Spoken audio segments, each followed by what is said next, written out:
hormati Bapak-bapak, Ibu semuanya, komunitas Kopior BC Center.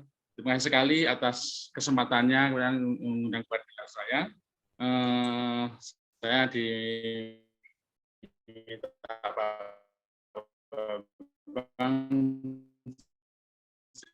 kita 2 minggu yang lalu yang menyampaikan materi Kopior. Saya mau izin untuk share screen dulu.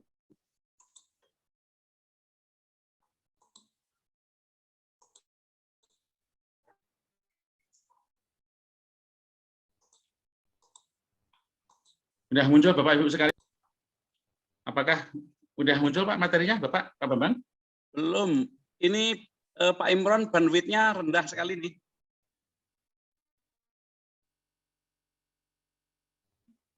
Oh, sinyalnya emang ini Pak rendah banget di sini. Iya. Belum muncul. Atau saya pindah tempat. Bentar, atau saya pindah tempat Pak mungkin. Oke, baik Pak. Nah, udah muncul sekarang Pak. Ya. Muncul ya? Ya, udah muncul. Saya pindah posisi. Oke. Wah, ini lagi mendung Pak di Bogor Pak ini. Ya. Jelas Pak J? Jelas. Baik, terima kasih. Aduh, mohon maaf nih jalan teknisnya. Terima kasih sekali. Kemudian saya ulangi lagi, saya Imron Riyadi, peneliti dari kalau dulu namanya Pusat Penelitian Biologi dan Biologi Indonesia. Sejak Juni kita di merger gabung dengan Pusat Penelitian Kelapa Sawit atau PPKS. Sehingga kami sekarang menjadi Pusat Penelitian PPKS Unit Bogor. Kami mengerjakan beberapa biotek tanaman, termasuk kelapa sawit, kelapa kopior, dan sebagainya. Materi yang akan saya sampaikan di sini adalah kelapa kopior, yang kan kopior ini salah satu ikon Indonesia dan hanya ada di Indonesia.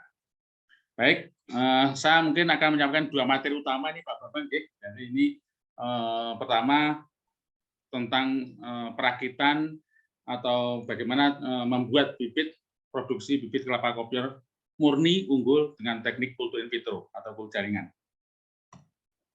Sebagai pendahuluan, kelapa kopior ini merupakan salah satu tanaman khas Indonesia. Kita tahu di dunia itu ada 3 tanaman kelapa yang khas atau eksotik coconut. Yang pertama itu Makapuno, itu di Filipina. Yang kedua kelapa Padanwangi, ya, itu sebenarnya di Vietnam, terkenal di Thailand. Yang ketiga kelapa kopior itu hanya ada di Indonesia. Sehingga ini untuk dari potensi bisnis itu tidak hanya nasional, itu adalah internasional. Kelapa kopior itu sendiri merupakan sebuah tanaman kelapa yang secara genetik yaitu menghasilkan buah kelapa yang abnormal dari segi endospermnya atau daging buahnya, diakibatkan karena hilangnya enzim alfa-galaktosidase. Enzim ini bertanggung jawab endosperm itu menyebabkan nempel. Dengan hilangnya enzim ini sehingga endosperm atau daging buah itu lepas dari batoknya. Namun dengan hilangnya enzim ini juga berdampak pada sifat-sifat lain, yaitu mempunyai rasa yang lebih manis, gurih, lezat, dan ada rasa yang khas dibanding kelapa biasa. Orang luar menyebutnya sebagai the delight of Indonesian fruit atau karena sifatnya yang unik dan eksotik. Keberadaan secara alamiah kelapa ini adalah sangat langka karena kelapa ini muncul dalam bentuk secara genetik mendelian itu homozygous resesif sehingga sangat sedikit sekali. Di samping itu karena sifat yang kopior atau dagingnya itu lepas dari batok, endosperm terlepas dari batok, sehingga embrio dalam kelapa tersebut tidak bisa tumbuh secara alami. Jika kalau Bapak punya tanaman buah kelapa kopior, Bapak tanam, tidak akan mungkin tumbuh jadi tanaman. Dengan teknik membentuk kelapa kopior yang murni, satu-satunya cara yang sampai sekarang yang bisa dihasilkan adalah dengan embryoscue atau dengan kultur embrio. Sehingga kelapa yang sudah kopior, kita ambil embrionya, kita kulturkan, kita ramu medianya di laboratorium, dia bisa berkecambah dari planet di tanaman sehingga dia sudah murni kelapa kopior atau turtle type. Yang secara genetik tidak ada murni, manakala dia berbuah 100% akan berbuah kopior. Kalau secara konvensional seperti gambar di sini, di padi dan sebagainya, dia didapatkan dari kelapa yang heterozigot, di mana heterozigot tersebut dia mempunyai gen kopior, namun dia hanya carrier pembawa, dia ekspresi dalam bentuk kelapa normal sehingga embrion bisa tumbuh, sehingga bisa ditanam. Namun saat berbunga, karena dia terjadi segregasi, sehingga tidak akan muncul kelapa kopior semuanya. Dia hanya muncul dengan potensi 25% buah kopiornya. Secara alami, kelapa kopior ini banyak terdapat terutama di Jawa Tengah. Yang terkenal memang di Jawa Tengah. Saya sendiri dari Solo, Pak. Jadi dari kecil itu saya sudah tahu kopi itu mahal. Nah, saya dulu kalau ada kopi itu nggak boleh dimakan. Dijual di pasar Pengging. Mungkin kalau yang tadi sudah Bilali. Karena itu harganya mahal. Itu. Di sana banyak di Pati, terutama Pati ya. Di Kecamatan Tayu, di beberapa kecamatan Pati itu terkenal sana, terutama untuk tipe genjah. Kemudian di Klaten, di Porjo itu secara alami sudah ada di sana. Kemudian di Jawa Timur banyak di Madura, di di Sumeneb. Itu yang tipe dalam. Kemudian di Jawa Barat ada di Tangerang Utara di Mauk. Dan di Lampung juga ada di Kalianda. Dari segi bisnis atau ekonomi, kelapa kopi ini harganya 10 kali lipat dibanding kelapa biasa. Bahkan beberapa saat tertentu harganya bisa lebih tinggi lagi, jauh tinggi lagi. Apalagi kalau kita bandingkan kelapa di luar Jawa, yaitu sangat murah sekali. Ada yang sampai cuma 1.000, 1.500. Kalau kopior harganya, mungkin Bapak Ibu sudah tahu sendiri ya, bisa dicek itu harganya cukup mahal.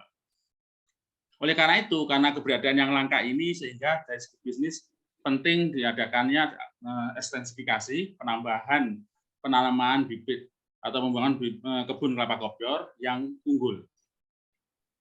Kantor kami, yang namanya PWBI, ini telah riset sudah lama, meneliti bagaimana menghasilkan bibit kelapa kopior murni.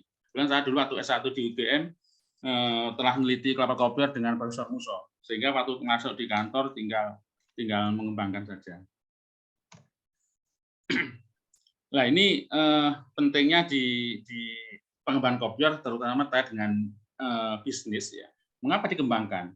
Karena tadi saya singgung ya, kelapa kopior ini harganya cukup mahal dibanding kelapa biasa, karena bersifat tekstur yang lembut, remah, rasanya manis, dan ini langka, brand langka. Kita tahu dalam ekonomi kalau sesuatu hal yang langka yang bernilai ekonomi itu harga akan cukup tinggi. Dan potensi pasar masih sangat luas karena emang ini kelapa kopi itu untuk skala skup Indonesia itu masih cukup belum terkenal, belum banyak yang tahu, belum banyak yang merasakan sebagaimana lezatnya kopior karena banyak yang belum tahu panen kopi yang tepat. Kebanyakan yang daerah-daerah yang ada kopior, yang belum tahu kopior, panennya itu dipanen seumur kelapa biasa, itu rasanya memang tidak enak karena dia lewat panen. Jadi mungkin beberapa di Jawa Barat, di luar Jawa itu panen kopior itu dibandingkan dengan kelapa sayur itu pasti nggak enak, sudah tengik karena itu sudah lewat kopior. Kalau dia panennya itu tahu, jadi itu panen itu 11 bulan ya maksimal, untuk daging maksimal, atau 10 bulan, itulah merasakan lezatnya kopior seperti yang Pak Bambang sampaikan di YouTube itu, yaitu bagaimana lezatnya daging kelapa kopior. Dan untuk potensi pemanfaatan kopior ini, secara umum masih banyak digunakan pada minuman yang segar, baik minuman untuk dingin maupun minuman hangat atau semacam sekoteng, juga sebagai bisa untuk flavor ice cream seperti Campina sudah menggunakan kopior juga. Kemudian bisa digunakan untuk kue dan roti. Ini beberapa sudah menggunakan di Jakarta, Bogor, beberapa sudah menggunakan homemade kue itu menggunakan kopior. Namun ini secara bisnis besar-besaran belum dikembangkan, sehingga ini masih ada potensi besar untuk pengembangan secara industrinya. Lebih besar lagi sebenarnya potensi kopior ini dari bisnis ini adalah ekspor. Jadi kalau Bapak Ibu nanti punya mitra atau Bapak Ibu akan mengembangkan perusahaan yang besar, Bapak punya jaringan bisnis di luar negeri atau ekspor sebagai eksportir, inilah bisnis yang lebih besar nilai value-nya lebih tinggi karena ini khas di Indonesia. Dan kebutuhan kelapa ini semua orang tahu kelapa itu banyak sekali manfaatnya untuk kesehatan ya, karena banyak mengandung mineral sebagai penetral racun, dia sebagai isotonik, itu terutama di daerah-daerah subtropis ya, terutama di daerah Arab itu kelapa ini sangat terkenal dan dia sangat perlu sekali. Ini sedikit saya sampaikan konten atau kandungan dari kelapa kopior. Jadi ini berdasarkan hasil risetnya, telah riset beberapa peneliti ini yang saya citip dari Pak Joko et al. Yang dengan tim Jepang. Kelebihan daging buah kelapa kopior dibanding buah biasa ini kita dibandingkan antara airnya dan dagingnya. Ini ada perbandingannya. Jadi kontennya tuh sama-sama lengkap, namun beda di konsentrasinya atau rasionya. Kita lihat untuk perbandingan kelapa kopior dan kelapa biasa, ini dari karbohidratnya. Kopior jauh lebih tinggi, makanya kopior rasanya lebih manis. Kalau Bapak merasakan kelapa itu kan banyak dominan gurih. Kelapa biasanya gurih karena dia fat-nya lebih tinggi. Tapi kalau kopi itu di samping ada rasa gurih, taste manisnya tuh terasa. Karena apa? Memang konten gulanya itu tinggi. Ini dari gula ini ada beberapa faktor, beberapa pendukung, yaitu ada sukros, ada glukos, dan fruktos. Dan sukurnya termasuk tinggi, makanya sifat manisnya itu agak terasa. Ini, jadi sukrosnya, glukos, fruktos seperti ini. Kemudian di samping itu kita lihat banyak sekali, ada phthalate, ada vitamin dan asam-asam lain untuk terkait dengan kesehatan asam lemak. Dan yang lebih menonjol lagi, ini adalah mengandung lauric acid. Aduh, ada agak error nih. Maaf Bapak, apakah terdengar suara saya Pak? Kayaknya agak error ya. Dengar Pak, dengar. Oh, dengar ya.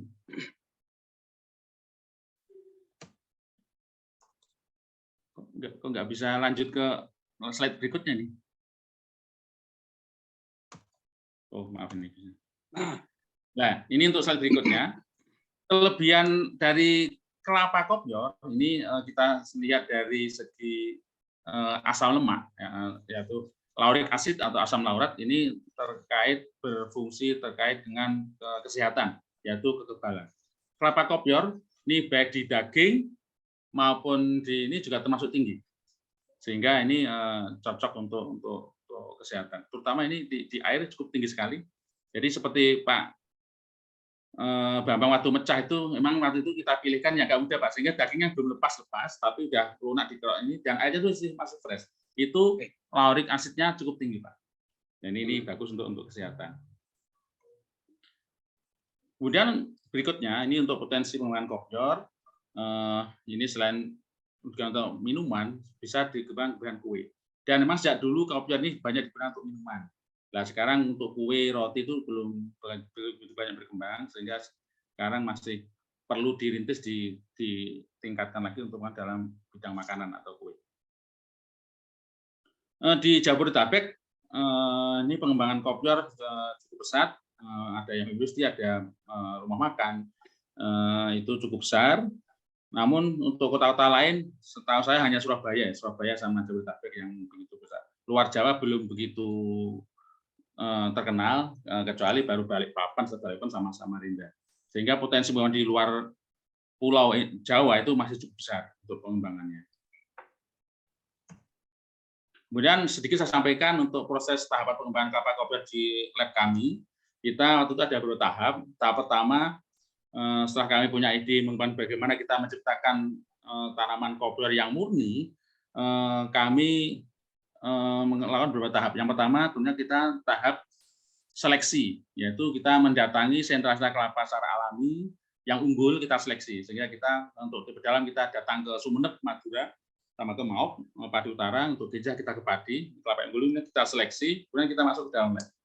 Kemudian setelah itu kita buka kulitnya untuk mengambil embrionya, kita sortasi explant-nya, kemudian baru kita masuk kultur embrio di dalam laboratorium. Kemudian untuk tahap kedua, kultur in vitro. Nah, ini sudah mulai kulturnya, yaitu bagaimana kita bisa membuat kelapa kopior ini dari bertahap sampai jadi tanaman. Ini ada 4 tahap, yaitu tahap kultur explant untuk proses germinasi atau pertambahan, dan pembesaran menjadi planlet, tahap in vitro rutin untuk pengakaran, kemudian yang terakhir aklimasi menjadi bibit. Untuk tahap pertama, kultur explant, kelapa yang sudah terpilih dengan ciri-ciri yang unggul, itu kita seleksi, kemudian kita kulturkan dalam laboratorium dengan formula media tertentu. Nah, ini untuk media. Ini media-medianya kita siapkan, ini kelapa yang terpilih, ini tenaga kami di laboratorium.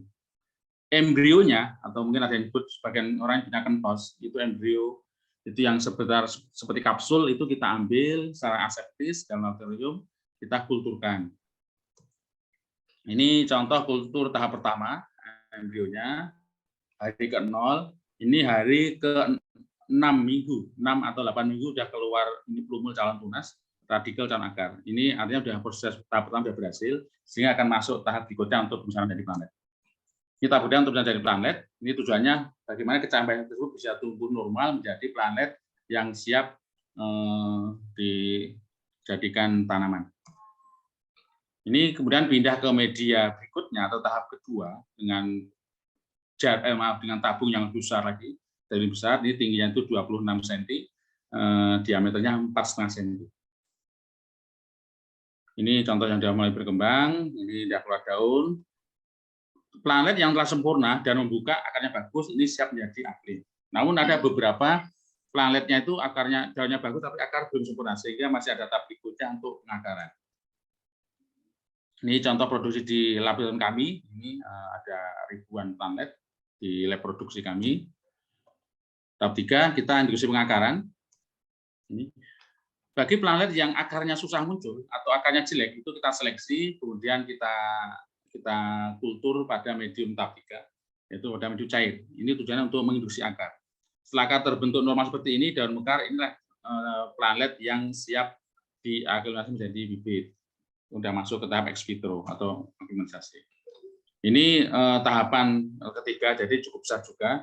Kurang lebih itu ada kurang lebih sepertiga dari total kultur itu membutuhkan tahapan in vitro rooting atau kultur cair untuk pengakaran. Ini tahap terakhir, inilah tahap yang penting plant jadi tanaman. Bagaimana kita membuat plant itu bisa hidup normal, jadi bibit yang bisa tahan di lapangan. Ini juga banyak riset yang harus dikembangkan. Bagaimana lingkungan mikronya yang bagus, formula medianya yang bagus, rasionya itu cukup panjang juga risetnya waktu itu. Pertama kita tentukan seleksi bagaimana kriteria planet yang siap diaklim. Ini kita riset ya dari tahap yang paling sederhana sampai yang paling sempurna, kita riset semua sehingga kita bisa menentukan minimal seperti apa yang bisa diaklim. Ini proses aklim di sungkup. Ini contoh sungkupnya, jadi ini saya buka sungkupnya. Ini satu sungkup ini kalau untuk glass pot yang kecil ini bisa memuat sekitar 400, kalau glass pot yang teh poci itu sekitar 300. Ini tahap 2, sudah pindah ke polybag. Ini sungkup tahap 2 atau di sungkup besar. Ini kurang lebih membutuhkan waktu 6 minggu. Kalau yang pertama ini membutuhkan waktu 3 bulan atau sekitar 12 minggu. Ini kemudian tahap di PN atau pre-nursery, itu sudah mulai besar. Nah ini tahap terakhir di MN atau nursery. Di nursery yang terakhir ini 4 minggu di MN. Bibit sudah siap tanam di lapangan atau siap salur. Inilah yang bibit kami salurkan dari lab kami ke seluruh customer dari Sabang sampai Merauke. Kemudian tentunya kita sebagai produsen benih kita harus punya koleksi tanaman induk yang sebagai berbahan bibit. Nah itu kita dari awal kita koleksi, kita teliti bagaimana pertumbuhan masing-masing tanaman individu itu yang unggul. Itu yang kita data dan kita jadikan sebagai pohon induk untuk tanaman. Kita ada 3 tipe, yaitu tipe genjah, hibridah, dan dalam. Masing-masing ada 4 warna, yaitu warna hijau kecoklatan, merah jingga atau ada yang coklat, dan kuning gading terakhir. Nah ini contoh waktu pengembangan awal dulu, proses awal tanam, ini ada yang penyulaman karena waktu itu ada kena yang petir, ini pengembangan di lahan baru untuk perluasan. Ini kami yang di kebun Ciampeak, ini kebun kami yang di Jomas. Ini riset awal kami yang tipe genjah. Ini umur 3 tahun mudah muncul manggar pertama yang tipe genjah. Ini tandan pertama, jadi ini masih teknologi lama, Pak. Teknologi yang terbaru yang saya perbaiki, alhamdulillah mungkin Pak Bambang dan yang lain sudah lihat ya foto-foto yang jauh lebih bagus, lebih pendek sudah berbuah. Karena emang ada beberapa yang cuma 2 tahun, bahkan dengan itu sudah berbunga, sehingga buah pertama pada nempel-nempel di tanah. Itu terutama di daerah Kalimantan sana yang kebanyakan. Ini beberapa yang sudah berbuah di lapangan, warna hijau, warna merah.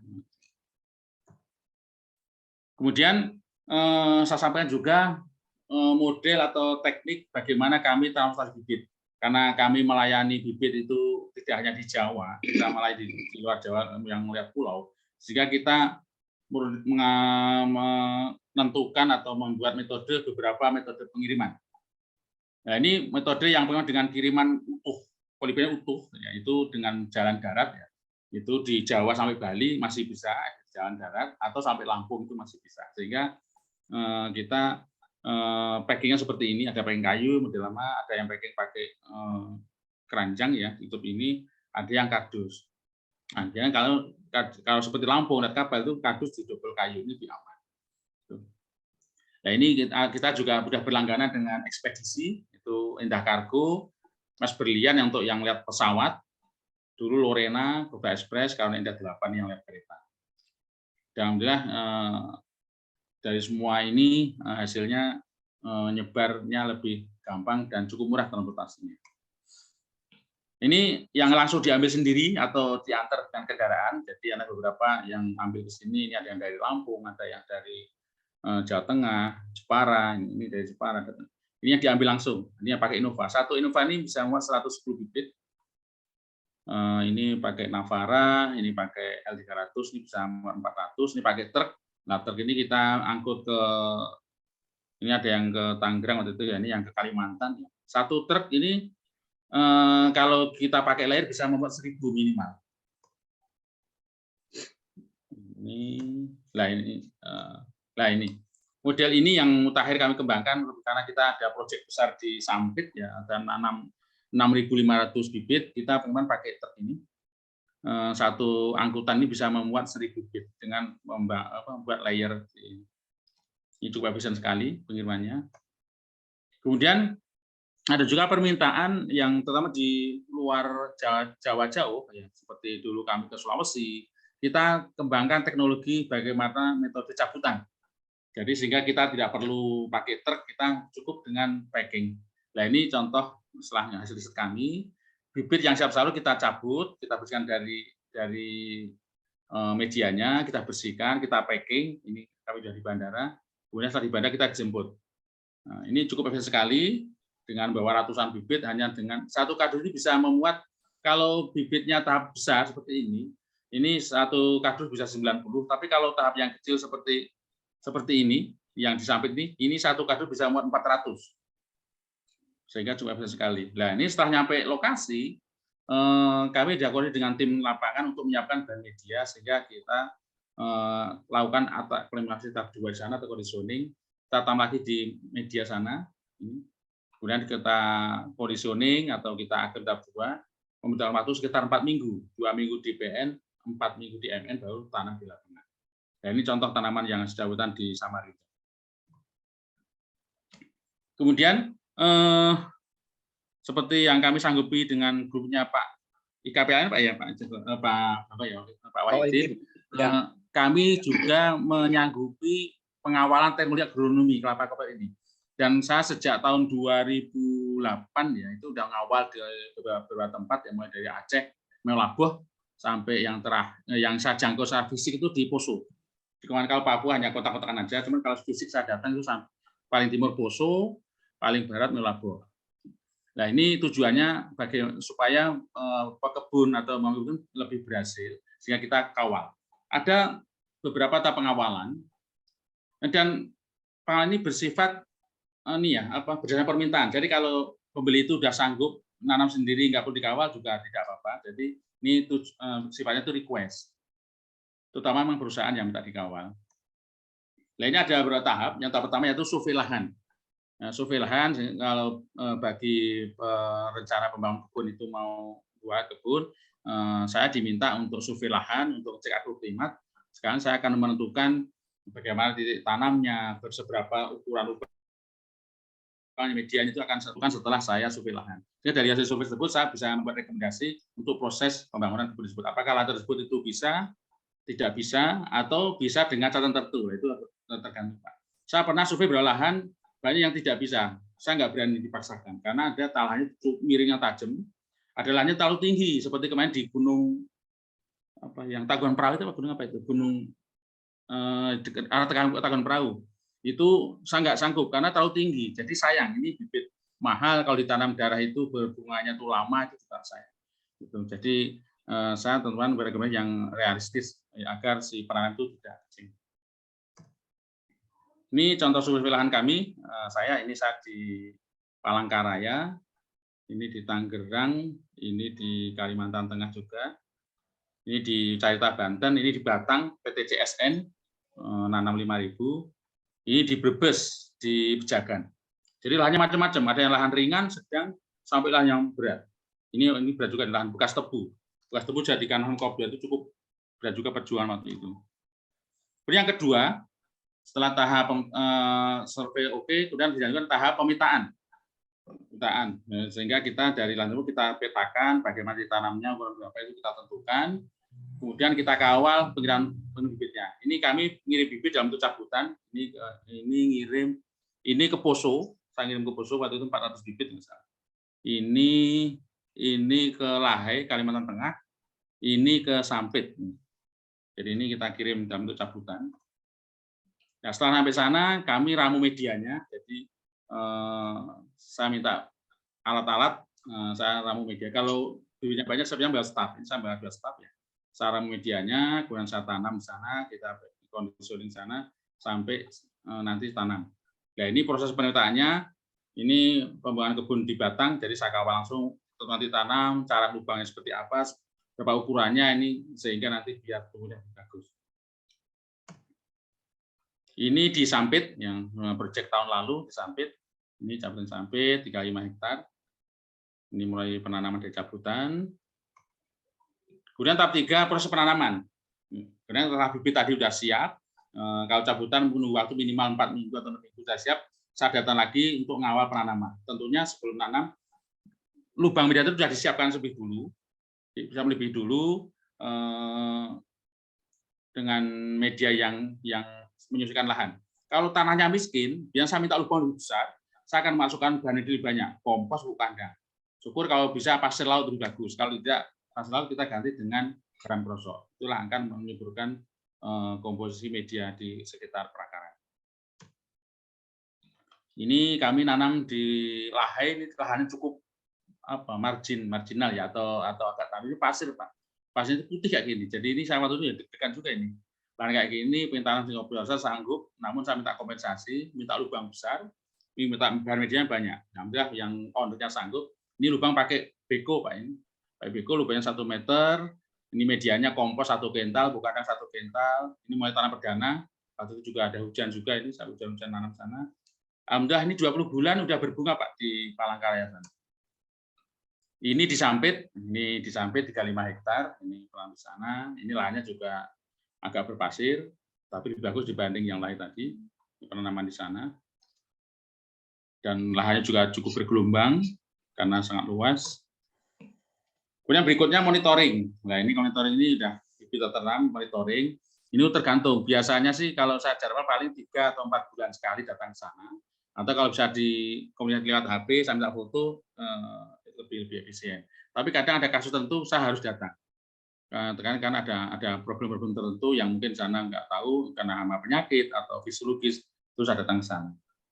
Ini korban di sana, ini ada beberapa hama penyakit yang sana nggak tahu, jadi sekarang saya membuat rekomendasi untuk pengendaliannya. Nah ini berikutnya ini saya mengontrolan untuk menentukan panen perdana. Gitu, sehingga secara teoris itu panen perdana itu 11 bulan dari antesis atau pecah manggar, namun si owner banyak masih ragu. Jadi saya ingin memastikan saya diundang ke sana, saya cek, saya panen, saya ini hanya ini oke, alhamdulillah. Ini sudah siap dipanen, tiap 4 minggu dia akan panen. Ini testimoni beberapa yang pembeli kami. Ini yang di Bangka Belitung, di Bontang, ini 2 tahun sudah berbunga. Ini di Subang, jadi ini lebih cepat lagi nih. Ini cuma 18 bulan sudah berbunga, jadi pendek sekali. Ini buahnya seperti ini. Alhamdulillah kalau ikuti SOP dari awal, insya Allah buahnya bagus. Sehingga nanti kita bisa untuk hitungan ekonomi bisa mengalihkan berapa rupiahnya. Ini contoh kebun yang saya kawal. Ini beberapa tempat. Ada warna merah, warna kuning, warna hijau. Ini contoh-contoh. Mungkin ini Bapak Ibu sekalian untuk tahap pertama untuk pengenalan kelapa kalkul jaringan dan teknis pengawalannya. Mungkin akan dilanjut langsung atau diskusi dulu Pak Bambang? Diskusi dulu Pak, sebentar. Barangkali ada yang bertanya. Oh, siap. Pak. Silahkan Ibu Bapak kalau ada yang bertanya ya. Yang jelas, oke saya tanya dulu Pak. Untuk kopior yang dikembangkan Pak Imron dan teman-teman ini 100% kopior Pak ya? Jadi alhamdulillah Pak, karena udah murni Pak. Oke. Jadi apa namanya? Yang enggak 100% Pak, 99,9 Pak. Oke. Iya. Oh ya, itu ada yang minta tuh Pak Rukmantoro ini dulu pejabat di Ketahanan Pangan Jawa Barat. Materinya bisa di share nanti ya Pak Imron ya? Bisa Pak. Nanti saya kirim ke Bapak nanti Bapak untuk share ke rekan-rekan yang lain. Siap. Oke. Pak Rukmantoro, nanti kita share Pak materinya. Silakan, ada pertanyaan? Ibu Bapak, kalau tidak ada, kita lanjut. Luasan lubang, kedalaman tanam berapa meter, Pak?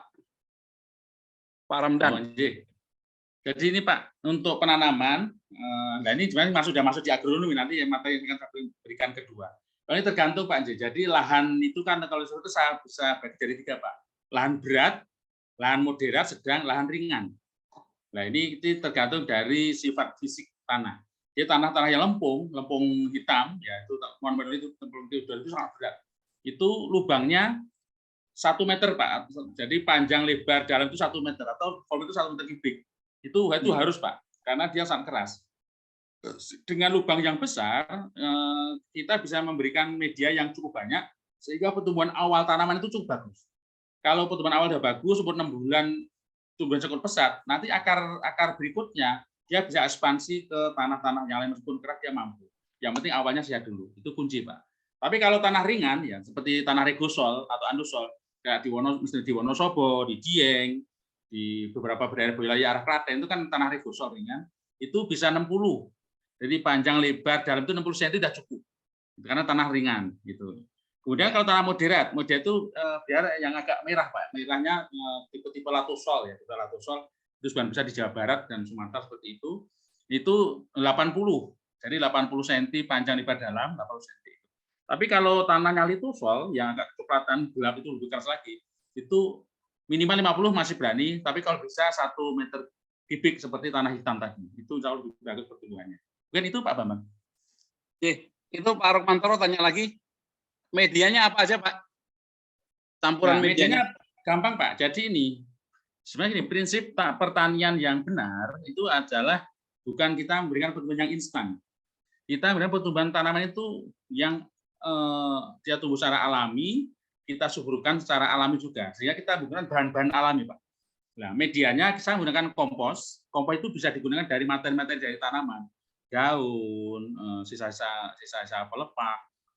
Kalau dekat sawit itu bisa menggunakan tankos, dekat kelapa bisa menggunakan kokopit atau sabut. Dekat debok itu bisa digunakan itu sebagai bahan kompos atau daun-daun, syukur daun kacang juga bagus lagi. Itu dikompos, itu kompos atau rumput. Kalau saya seperti kemarin saya dirumpin karena di situ nggak ada ini, saya rumput saya cari saya masukkan jadi kompos. Itu yang pertama. Yang kedua pupuk kandang Pak.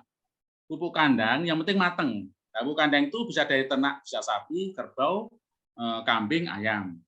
Nah, saya sarankan kalau ada lebih bagus dari sapi, karena sapi itu lebih cepat menggemburkan tanah. Terutama tanah berat, tanah merah, tanah hitam itu sapi lebih bagus. Tuh. Namun kalau nggak ada sapi, kambing juga bisa, ayam juga bisa. Untuk catatan, untuk pupuk kandang ayam jangan menggunakan ayam potong atau ayam daging. Biasanya kalau ayam daging kan dicampur dengan sekam, Pak. Sekam ini akan menjadi masalah saat bibit ditanam karena sekam sebagai bos atau inang, hama, kumbang, pipih yang dia nanti akan menggerogoti atau memakan pangkal ketiak bibit. Sehingga ini jangan gunakan. Kalau ayam dari ayam telur itu bagus. Yang penting matang. Itu Pak. Kemudian yang ketiga, pasir laut.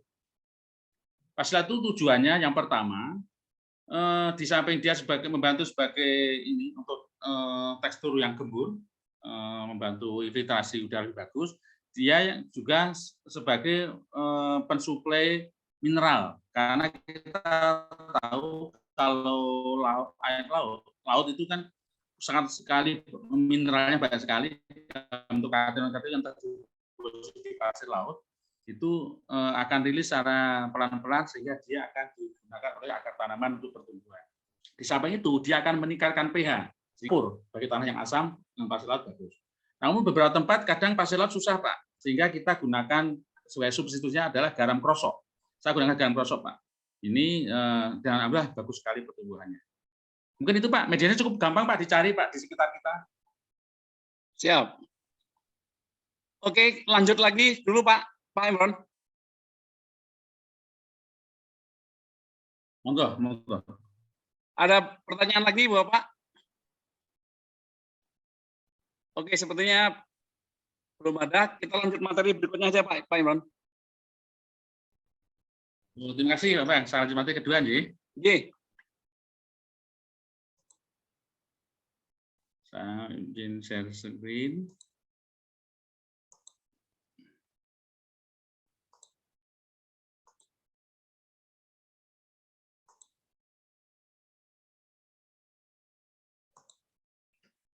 Sudah terlihat, Pak, di ya.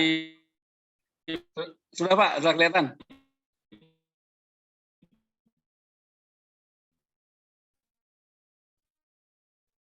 Bapak masing-masing materinya, Pak, materi kedua.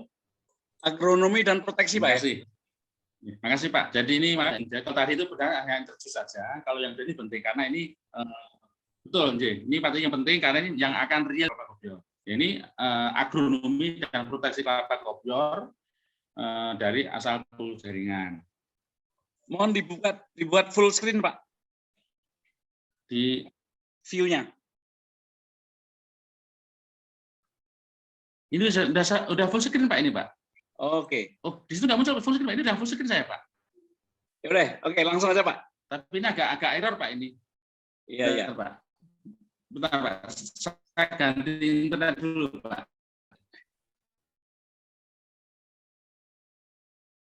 Mohon Pak, saya ganti internet dulu, Pak, nggih. Saya siap. Bro. Ya. Agak error ini. Sudah.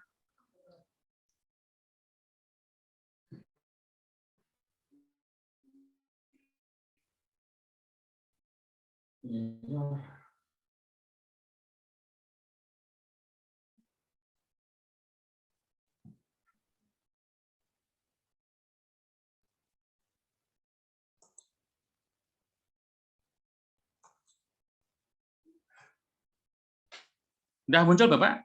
Sudah, Pak. Alhamdulillah. Baik. Mohon maaf nih tadi ada gangguan ini, saya ganti internet. Oke, Pak. Materi yang kedua, judulnya agronomi dan proteksi kelapa kopior kultur jaringan. Nah, ini saya kembangkan berdasar riset kami dari sejak tahun 98 sampai sekarang ini. Jadi ilmu itu berkembang, Pak. Jadi ternyata dulu ini ada perkembangan lagi, ada perkembangan lagi karena ilmu itu memang cukup berkembang, cukup dinamis. Dan pengalaman ini tidak hanya di Jawa, karena ini banyak pengalaman yang saya temui di Sumatera, di Kalimantan, di tempat lain, sehingga akan saya padukan pengalaman tersebut sehingga akan lebih memperkaya teknologi yang kami sampaikan. Sebagai duluan, mungkin saya ingin sedikit cerita tentang kelapa. Kita tahu kelapa ini bukan asli Indonesia, Pak. Kelapa ini kalau kita dalam sejarah tanaman, ini asalnya itu dari Amerika Latin, dari daerah Ekuador, negara Ekuador. Dan kelapa ini menyebar ke seluruh ekuator atau negara-negara yang tropis dari Afrika, Asia, Amerika Latin yang tropis semua ada kelapa. Di Asia yang paling banyak terdapat di Asia Selatan, Tenggara, dan sekitar Melanesia sampai ke Hawaii ke sana. Dan kelapa ini karena begitu banyak manfaatnya, sehingga dia ada yang menjuluki sampai tree of life, tree of abundance, tree of heaven. Karena kelapa ini berpengaruh pada masyarakat di ekonomi, sosial, dan budaya. Kita tahu kelapa itu semuanya bermanfaat, jadi zero waste. Daunnya bisa dimanfaatkan, lidinya bisa dimanfaatkan, buahnya, buah itu dari sabutnya, batoknya, airnya, dagingnya, bahkan kayunya itu pun bermanfaat, sehingga kelapa ini memang semuanya bisa dimanfaatkan. Secara umum, ini kelapa yang biasa orang-orang memanfaatkan dalam bentuk sebagai untuk sayuran, itu untuk fat-nya atau santannya. Kemudian juga ada juga digunakan lemaknya jadi margarin dan sebagainya. Kemudian bisa juga untuk industri itu masuk di farmasi yang diolah itu dari derivat-derivatnya. Kemudian di beberapa daerah tertentu bisa dimanfaatkan untuk biofuel yang itu dari kopra itu bisa minyak nabati atau bahan bakar nabati. Kemudian bermanfaat pada bahan makanan dan minuman. Secara umum kita tahu nata de coco itu dari airnya itu. Kemudian dagingnya itu bisa juga untuk campuran makanan. Dan untuk kesehatan kita tahu dari VCO, virgin coconut oil itu bagus untuk kesehatan kita, untuk kekebalan kita. Sebenarnya ini mengandung yang tadi saya sampaikan. VCO ini kan utamanya kesehatan adalah lauric acid. Jadi kalau Bapak minum VCO 1 sendok itu kan rasanya nggak enak Pak J, rasanya nggak enak, tapi bagus kesehatan, rasanya nggak enak. Tapi kalau Bapak makan kelapa kopior 1 butir, itu konten lauric acid itu hampir sama dengan 1 sendok VCO. Karena lauric acid yang masuk ke badan itu hampir sama jumlahnya. Jadi sehingga dengan tahu ini banyak sekali yang suka kopior, di samping enak, segar, dia juga ada kemanfaatan untuk kesehatan. Untuk bahan bangunan, ini dari kayunya itu bisa untuk rumah. Kemudian mebler. Nah, mebler ini banyak di Sulawesi ya, di Tondano, di Sulawesi Utara, banyak mebel-mebel yang menggunakan dari kayu kelapa. Secara genetis kelapa ini dibagi 3, yaitu atau type ya, atau ecotype, ada nyebut kultivar, tipe dalam, genjah, hibrida. Kalau tipe dalam, cirinya itu kelapanya cepat besar, cepat tinggi, buahnya besar, namun buahnya nggak banyak. Itu karakteristik tipe dalam. Kemudian tipe genjah, dwarf type, cirinya itu slow growth, tingginya itu lambat atau awet pendek, cebol. Itu buahnya kelihatan kecil dan sangat banyak, namun sabut tipis. Itu tipe genjah, dan dia nyerbunya itu autogami itu sendiri, sehingga dia tidak tergantung pada individu kelapa lain. Dia satu pohon pun bisa berbuah. Kalau dalam nggak bisa. Kalau dalam itu nyerbunya silang. Dia membutuhkan tanaman lain. Dia kalau tanam satu pohon yang di dalam itu berbunga, namun rontok. Dia membutuhkan polen atau sebusari dari tanaman sekitarnya. Karena kematangan putih dan polen tidak bersama. Yang ketiga hybrid. Nah ini yang lebih unggul lagi adalah ini silangan atau cluster antara dalam dan genjah unggul. Dalamnya itu dalam tengah, itu Sulawesi Utara sana. Genjahnya itu genjah itu yang di Sumatera Utara, Nias. Itu genjah hibrida yang berkembang. Untuk umur berbuah, untuk kelapa genjah itu rata-rata 3 tahun. Asal ikuti SOP-nya Pak J, agronomi diikuti dalam sekitar 5 tahun SOP diikuti. Namun ini juga masih ditentukan dari iklim mikro tersebut. Daerah ke arah pantai makin lebih cepat berbunga dibanding ke arah gunung. Sehingga makin pendek DPL-nya atau depan itu lebih cepat bunga karena dia akan mendapatkan sinar matahari yang cukup tinggi, suhunya lebih tinggi, itu lebih cepat. Untuk umur produktif, untuk kelapa ini, secara ekonomi saya hitung selama 25 tahun, seperti efek yang pernah saya sampaikan. Namun, secara realita, real life-nya dia itu sebenarnya bisa lebih dari 50 tahun. Memang ini permasalahannya biasanya di gangguan alam dan hama. Kalau di Bogor ini kita salah satunya ini banyak petir, sehingga kelapa-kelapa kami yang tinggi itu sering kena petir. Kalau di daerah-daerah seperti saya lihat di Sulawesi, di Papua itu, karena belum pernah dengar petir di sana, itu kelapa bisa tinggi-tinggi. Saya pernah lihat di Mapanget itu kelapa umurnya 100 tahun lebih masih berbuah. Nah itu real life-nya sebenarnya seperti itu. Namun tentunya biar buahnya bagus, tetap kita rawat secara ekonominya. Nah, ini persyaratan iklim. Nah, ini yang harus kita ikuti. Kalau iklim itu kita harus menyesuaikan, kita bisa memaksakan. Namun kalau tanah, agronomi itu ilmu agronomi bisa masuk di situ. Yang terkait iklim, yang pertama ada altitude atau tinggi tempat. Idealnya tinggi tempat kurang dari 200 meter DPL, Pak. Itu ideal. Tapi masih bisa toleransi dengan ketinggian sampai 700 meter DPL, 700. Itu 700 biasanya sudah mulai ada kabut, namun kalau di situ tuh kepanasan masih bagus, daerahnya tuh terbuka, pagi sore itu bisa menerima matahari minimal 6-8 jam per hari, insya Allah masih bisa oke. Namun kalau lebih dari itu, ada berkabut, suhunya dingin, itu jangan dipaksakan, Pak. Sayang pohon bibit kita itu bibit mahal, tidak kurang optimal di daerah tersebut. Mungkin perlu cari tempat yang lain. Secara umum, tanaman ini membutuhkan suhu sekitar 25 derajat Celcius secara umum, namun dia masih toleran dengan fluktuasi 6 derajat Celcius sampai suhu sekitar 20 kalau kurang dikit, atau bahkan di atas 30 derajat dia masih bagus. Curah hujan idealnya merata sepanjang tahun, yaitu sekitar 1.200 sampai 2.300 mm per tahun. Curah hujan yang merata, jangan sampai Desember merata itu lebih bagus dibanding bulan tertentu sangat tinggi, bulan tertentu kering. Itu kurang begitu bagus. Tentunya nanti agronomi masuk dengan curah hujan yang kurang, kita bisa bantu dengan pengairan. Kemudian sinar matahari ini yang sangat penting, matahari harus cukup. Kalau hitungan ini minimal saya itu 8 jam per hari atau sekitar 1 jam per bulan, dan jangan sampai tanaman ternaung, terlindung, tertutup oleh gedung, pagar, pohon besar atau bukit. Itu yang akan menyebabkan terhalang sinar matahari, itu juga nanti pertumbuhan tidak optimal. Untuk kelembaban ini ideal sekitar 80% idealnya, masih bisa toleran sampai 9%. Bahkan yang cukup panas 50-70 itu masih bagus. Saya pernah survei lahan yang kelembabannya itu cuma 50%, itu cukup bagus juga. Kemudian tanah, secara ideal tanah harus gembur, ideal. Gembur itu antara komponen tanah dari debu, pasir, lempung itu imbang, itu gembur. Namun beberapa tanah di situ kan tidak semuanya homogen, sama, ada yang tanah berat, ada yang pasir, nah itu teknik agronomi masuk ke situ. Bagaimana kita membuat tanah itu subur yang gembur, subur secara fisik, secara kimia, dan secara biologis. Kemudian tanah-tanah yang miskin nanti sesuai itu bagaimana kita tersebut masuk.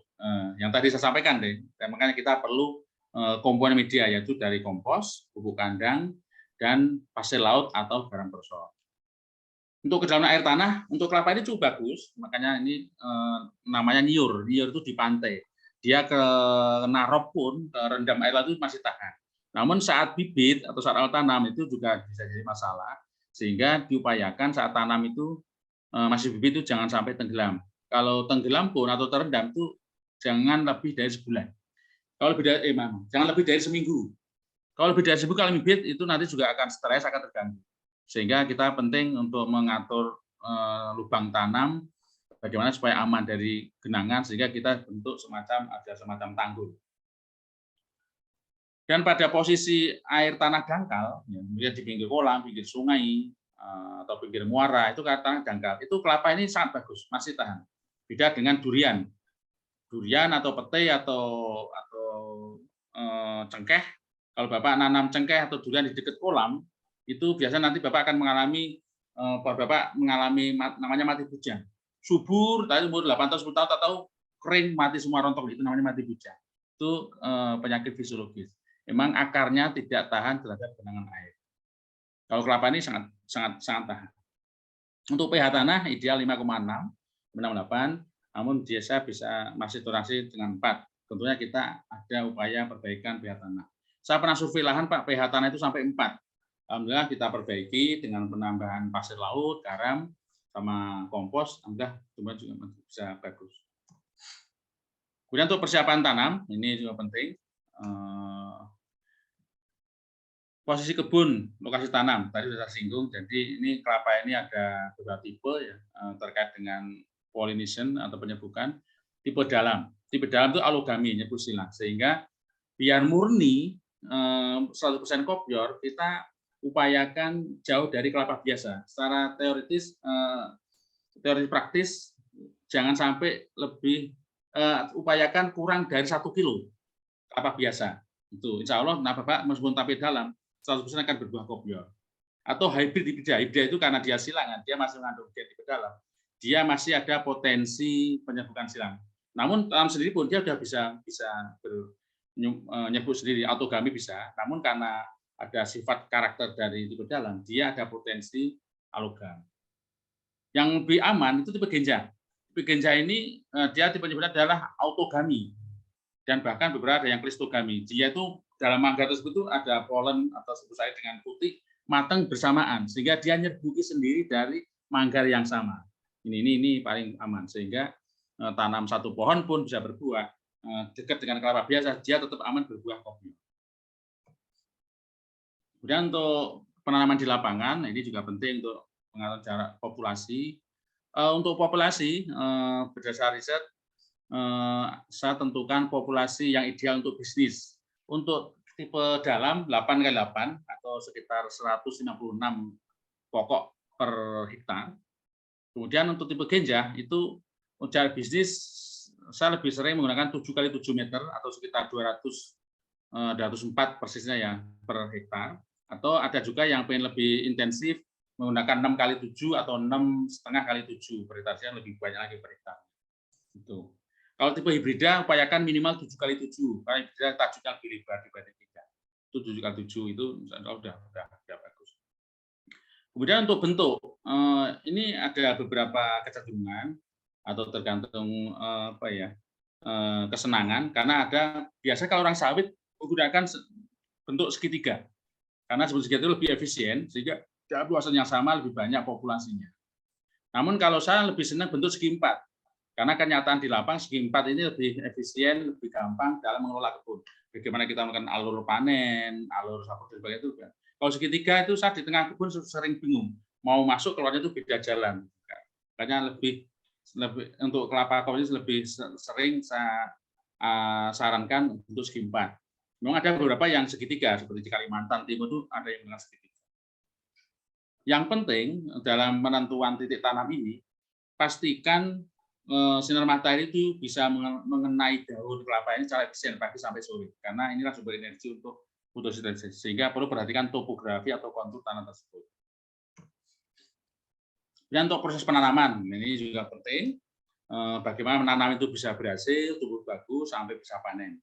Yang pertama ini SOP yang saya buat, kita buat lubang. Lubang ditentukan sesuai jenis tanah, ya, tanah berat sedang ringan. Kalau tanah berat lubangnya besar. Lubang tersebut setelah dibiarkan dulu minimal 1 minggu. Kalau bisa 2 minggu atau lebih. Tujuannya apa? Lubang yang dibiarkan tersebut kita memberi kesempatan gas-gas yang bersifat racun atau mengganggu pada tanaman itu dia keluar ke atmosfer.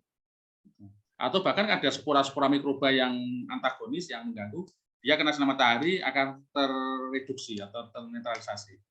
Berikutnya, memberikan kesempatan pertukaran gas oksigen dari atmosfer masuk ke pori-pori tanah. Sehingga saat Bapak memberikan media, tanah tersebut lebih sehat, lebih bagus untuk pertumbuhan tanaman.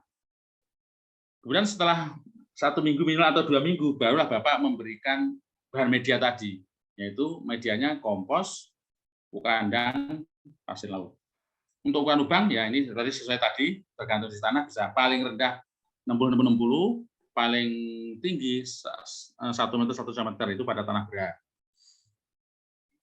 Kemudian komposisi medianya ini pupuk kandang ya.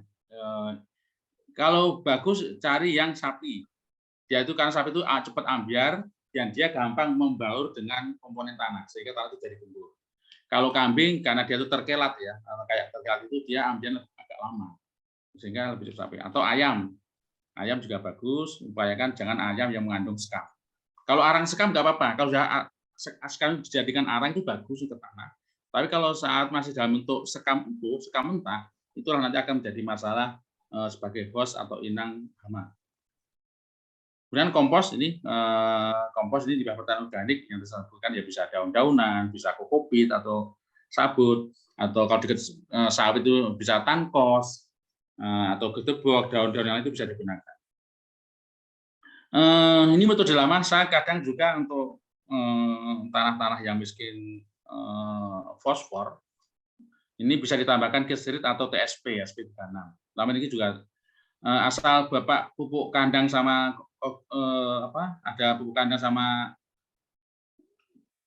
garam, sama kompos, itu TSP ini nggak perlu, nggak apa-apa. nanti bisa diberikan saat umur 3 bulan. Tapi kalau Bapak mau tambahkan, ya lebih bagus, artinya Bapak lebih menyiapkan fosfor lebih. Namun ini kan terkait dengan biaya. Kemudian kami juga menambahkan ini untuk keamanan ya, kami menambahkan Gremiji. Gremiji ini adalah salah satu produk dari kami, Trichoderma. Trichoderma ini adalah salah satu fungi yang untuk mengendalikan jamur akar putih dan juga Ganoderma. Itu terutama yang lahan bekas karet, lahan bekas sengon itu biasanya banyak mengandung jamur akar putih, atau bekas sawit itu banyak mengandung Ganoderma. Namun ini juga nggak terlalu penting karena kelapa ini selama dia hidup dia punya gen defensin yang akan mengendalikan jamur akar putih maupun Ganoderma, beda dengan sawit. Kemudian berikutnya Metarit. Metarit ini salah merek dari kami. Metarit ini adalah Metarisium, Metarisium unggul yang dia itu mengandung spora-spora Metarisium yang akan menggantikan uret. Uret itu adalah larva dari pawung yang jadi hama utama pada kelapa.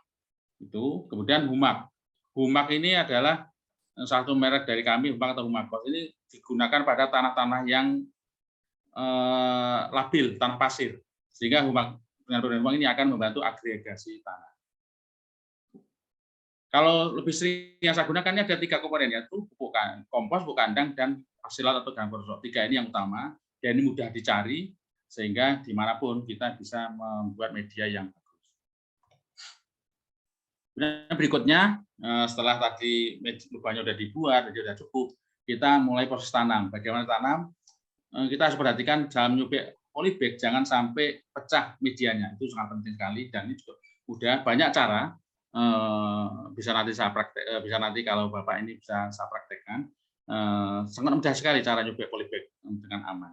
Kemudian proses tanam ini harus posisinya dengan benar karena tanaman kelapa ini nanti buahnya lebat sehingga cukup berat penopangnya, sehingga perlu diatur agar tanaman ini kokoh. Oleh karena itu dalam nanam minimal 20 cm di permukaan, itu poliptilnya atau pangkal batang.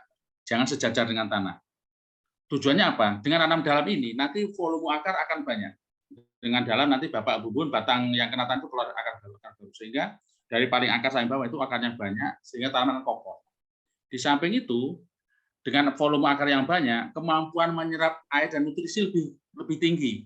Sehingga saat bunganya banyak, kemampuan menyerap nutrisi air banyak, sinar matahari cukup banyak, buahnya akan lebat. Ini perlu keseimbangan antara proses sumber energi sama bunga yang keluar, sehingga akan jadi bunga yang lebat. Dan tentukan biar rapi, batang harus lurus, tegak lurus, sehingga tumbuhnya lebih cepat bagus lagi. Kemudian untuk waktu penanaman, ini tergantung sebenarnya.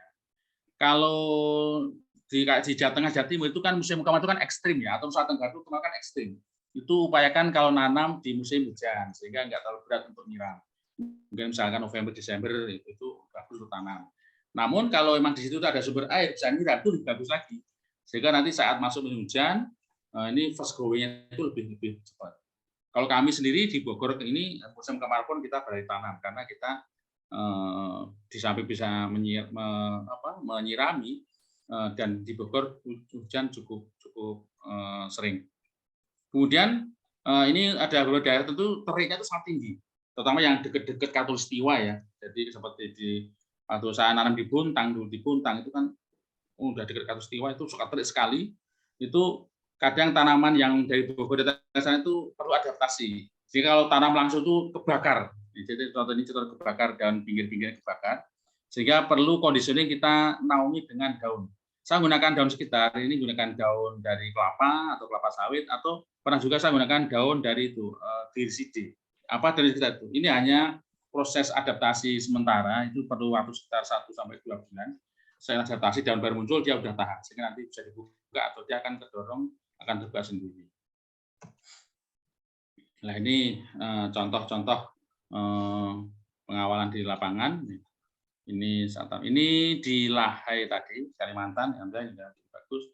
Ini di Sampit, saya menggunakan pupuk ini tangkos karena dia punya pabrik sawit. Ini di Samarinda. Ini di Jawa Barat. Ini di Brebes, di Pejagan. Ini di Kalimantan, di Bontang. Kemudian pemeliharaan. Bila tanam tadi udah tertanam di lapangan, tentunya tidak dibiarkan, harus kita rawat. Minimal kalau masih bibit itu kalau bisa tiap hari dikontrol, dikawal apakah ada hama penyakit atau ada gangguan lain itu, sehingga kalau tahu dari dini, sehingga pemulihannya itu lebih gampang dibanding kalau telat. Biasanya kalau bibit awal ini stres yang muncul itu kalau panas sangat terik itu daun akan mengkerut, itu panas terik. Nah, kalau terik ini bisa dibantu dengan menggunakan penaung daun atau paranet. Kemudian kalau tidak terlalu, kalau daun masih meliuk, itu juga ada gejala lain, mungkin kurang air. Kalau disiram dia normal lagi, artinya kurang air. Tapi kalau tetap misal daun tetap meliuk atau mengkerut, itu artinya ada gejala serangan hama penyakit. Biasanya kalau di daun itu tidak kelihatan hamanya, itu hama di bawah akar atau ada ground. Itu ada ulat tanah, ada uret. Nah, itu kita menggunakan insektisida yang sistemik, ditaburkan, kemudian disiram air, ditutup tanah, itu insya Allah nanti hamanya pada mati, pada keluar, sehingga tanam segar lagi. Ini saya alami di Pontianak, ya, di Palangkaraya. Jadi tanaman kelihatan utuh sih, atau apa kok mengkerut semua. Kemudian saya kasih furadan, alhamdulillah uretnya sama ulat tanah pada keluar, pada mati, sehingga tanaman subur lagi, subur kembali. Kemudian pertanyaan berikutnya itu juga gulma. Gulma di bawah tajuk itu harus dibersihkan, karena gulma ini kalau dibersihkan dia akan sebagai kompetitor untuk menyerap unsur hara dan air, sehingga tanaman akan terganggu. Apalagi kalau gulmanya itu dalam bentuk alang-alang atau teki, itu lebih bahaya, karena alang atau teki itu dia mengeluarkan ini senyawa yang akan mengganggu tanaman-tanaman inang. Kemudian pemagaran kebun ini biasanya untuk kerapihan atau untuk menghindari dari gangguan binatang ternak atau binatang liar. Yang ternak itu kambing, sapi itu juga makan daun atau makan bus, atau dari binatang yang mengganggu. Kadang hanya diganggu aja, digoyang-goyang itu juga diganggu. Perhatian juga kalau Bapak punya kebun di pinggir hutan, itu ini perhatian, karena itu biasanya ya pengalaman saya dulu di Sumatera sama di Jawa Barat, di Carita sama di Sukabumi itu banyak ini babi celeng. Ini sangat senang sekali pada ubud kelapa, sehingga harus kita amankan. Ini adalah ilmu yang saya dapatkan dari Aceh. Kalau ada dekat hutan, cukup sederhana untuk pengamanannya. Kita gunakan potongan rambut manusia ya, terutama rambut orang laki-laki karena pendek-pendek, itu ditaburkan di sekitar batang, itu insya Allah sudah sebagai pengaman serangan dari babi caleng. Karena kalau Bapak pagar kawat pun, itu babi masih bisa masuk. Bapak pagar pakai bambu, babi masih bisa masuk. Dia akan buat lubang. Tapi kalau dengan rambut tadi, alhamdulillah aman. Dia tidak akan mengganggu di situ. Dia akan pindah tempat lain. Kemudian peran berikutnya itu pemberian nutrisi atau pupuk. Sebenarnya kalau pupuk ini gampang, asal Bapak tiap 6 bulan itu memberikan pupuk organik, kompos dan pupuk kandang, syukur dengan tambah garam, itu sudah cukup. Namun kalau Bapak sebagai pengusaha yang ingin buahnya itu sangat lebat, bisa dibantu suplemen dengan pupuk kimia, yaitu dengan NPK. NPK sangat banyak sekali mereknya, pupuk NPK, ada pupuk palmu, ada pupuk mutiara dengan berbagai merek dan harga yang macam-macam. Gitu. Dan bahan pupuk itu perlu diperhatikan antara tanaman TM dengan TBM. TBM itu tanaman bibit sampai sebelum berbunga itu TBM itu gunakan konsentrasi nitrogen yang tinggi atau seragam 15. Kalau saat berbunga atau berbuah, Bapak gunakan konsentrasi K yang tinggi 25 atau 29. Itu lebih bagus untuk pupuk. Kalau Bapak mau menambahkan pupuk kimia. Namun sekarang Bapak tahu semua sih, Bapak Ibu, pupuk sangat mahal sekali karena perang Ukraina itu pupuk sangat mahal karena memang bahan dasarnya kan dari sana. Pupuk fosfor, TSP, KCl itu sangat mahal sekali. Sehingga kita perlu giatkan penggunaan pupuk organik. Kemudian peran berikutnya, mungkin ini pada tanah-tanah yang sangat flat datar, bila hujannya sangat tinggi, itu nanti akan tenggelam. Perlu dibuat parit sebagai drainase. Drainase ini penting sehingga ada drainase itu akan mengatur air sehingga saat hujan gede tidak akan tenggelam.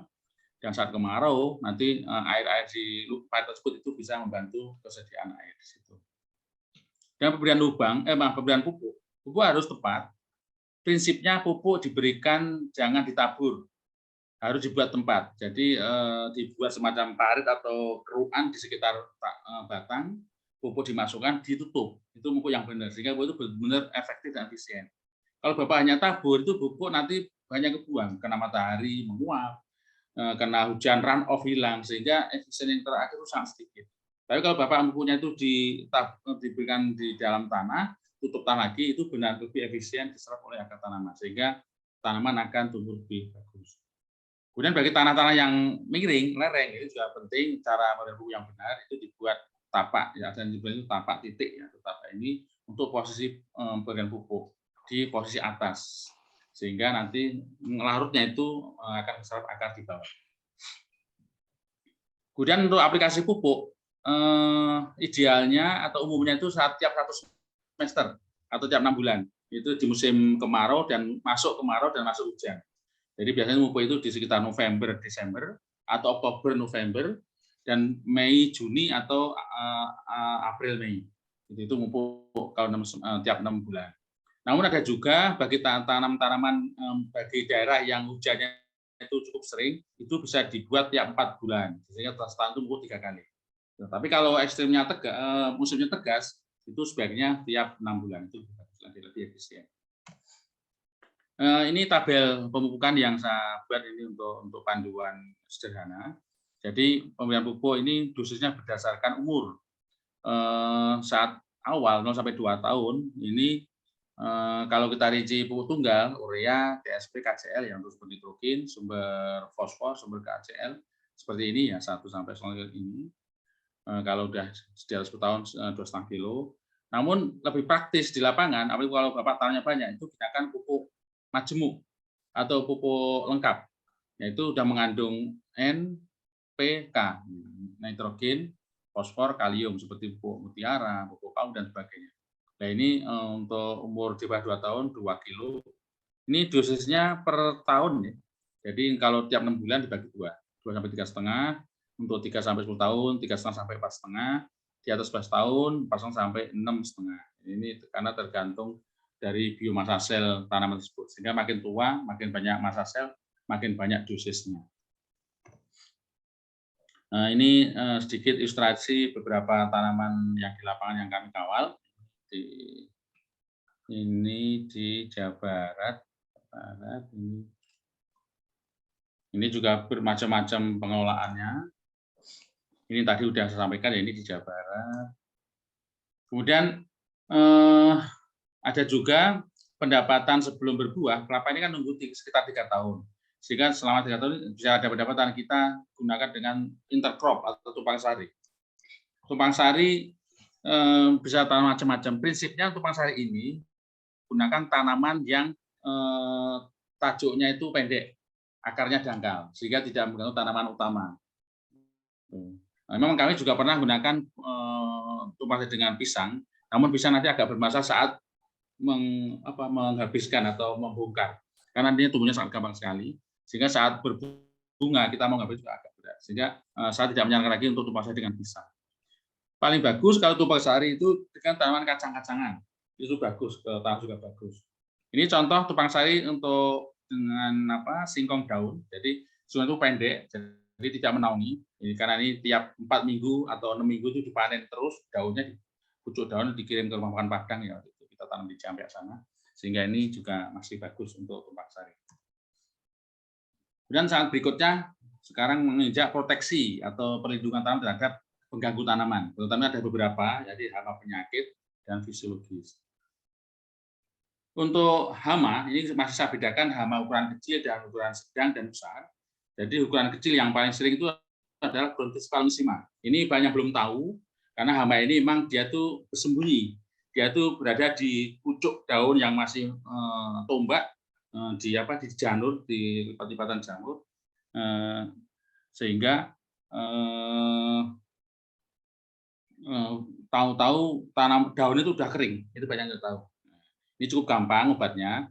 Obatnya disemprot dengan kurakron, ya, itu banyak atau insektisida yang sifatnya kontak.